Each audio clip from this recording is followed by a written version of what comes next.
Автомат принести? Посидеть за рулем военного мотоцикла, сфотографироваться рядом с Рейхстагом – здесь это не то, что не запрещено, а наоборот приветствуется. Музей-мемориал открылся после большого ремонта совсем недавно, но здесь уже с самого утра казанцы сегодня гостям показали кое-что новое. Вот она, та самая новинка музея Великой Отечественной войны. Всего здесь изображены 198 человек. Каждый из них либо родился в Татарстане, либо так или иначе связан с нашей республикой. И благодаря этой стене с героями можно познакомиться. Давайте откроем шкафчик Мусы Джалиля.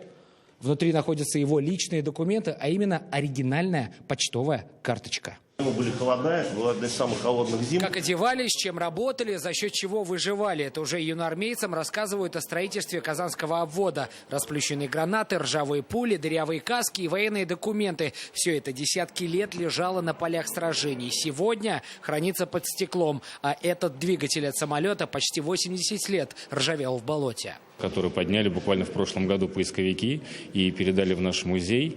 Он у нас стоит как раз в промышленности и символизирует те тысячи самолетов, которые собрали, потому что П-2, в общем-то, почти все были собраны в Казани на нашем заводе. Некоторые экспозиции в этом музее просто поражают воображение своей реалистичностью. Вот, к примеру, я нахожусь в блиндаже времен Великой Отечественной войны, где обычно сидели командиры, они читали фронтовые новости и принимали очень важные военные решения. Прошло очень много сражений, прошло очень много лет, прежде чем советские солдаты смогли вот так вот присесть у разгромленного Рейхстага и отдохнуть. Каждый стенд проходит через сердце, каждый стенд проходит через каждую семью.